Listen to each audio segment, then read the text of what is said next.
ஹாய்ங்க. So இன்றைக்கி தான் எனக்கு தோட்டத்துக்கு வரது கொஞ்சம் டைம் கிடச்சிது. அண்டு 2 டேஸாக செம்ம மழைங்களா. ஸோ வர முடியல. அண்ட் இந்த அத்திப்பழ செடியில் வந்து ஆக்சுவலி பக்கத்தில் இருந்து ஒரு இது முளைச்சிருந்துச்சு. ஸோ அதை வந்து கட் பண்ணிட்டு வேறு இடத்துல எடுத்து வைக்கலான்னு நான் பதியம் போட்டு வச்சுருக்கேன் பக்கத்துலேயே.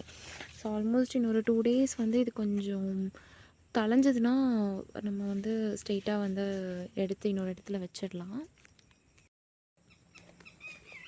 தென் இங்கே வைக்கிற மிளகா செடியெல்லாம் நல்லாவே ஹைட்டுங்க, நல்லா ஃபுல் ஹைட்டில் இருக்குது. ஸோ நம்ம வீட்டுக்கெலாம் இங்கேருந்தே எடுத்து யூஸ் பண்ணிக்கிறோம். ஆல்சோ இது ஸ்டார் ஃப்ரூட் பிளான்ட்டு. இப்போ தான் வந்து ஃபஸ்ட்டாக வாங்கி இப்போ தான் ஃபுல்லாக பூ வச்சுருக்கு.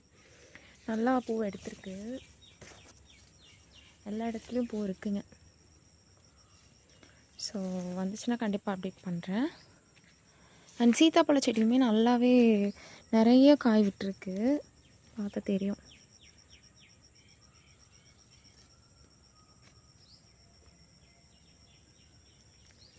ஸோ ஆல்சோ அண்ட் வீட்லேயுமே ஃபுல்லாக பப்பாளி மரம் நிறையா இருக்குங்க. இதுலேயுமே நிறைய ஃபுல்லாக நல்லாவே பழுத்துருச்சு. ஸோ அதாவது ரொம்ப ஹைட்டாக இருக்குது, டேபிள் கொண்டு வந்து தான் எடுக்கணும். மாங்காவுமே நல்லாவே இந்த வருஷம் பிடிச்சிருக்கு. இந்த வருஷம் தான் எல்லாமே ஃப்ரூட்ஸ்லாம் நல்லாவே காய்ச்சிருக்கு, என்னன்னு தெரியல.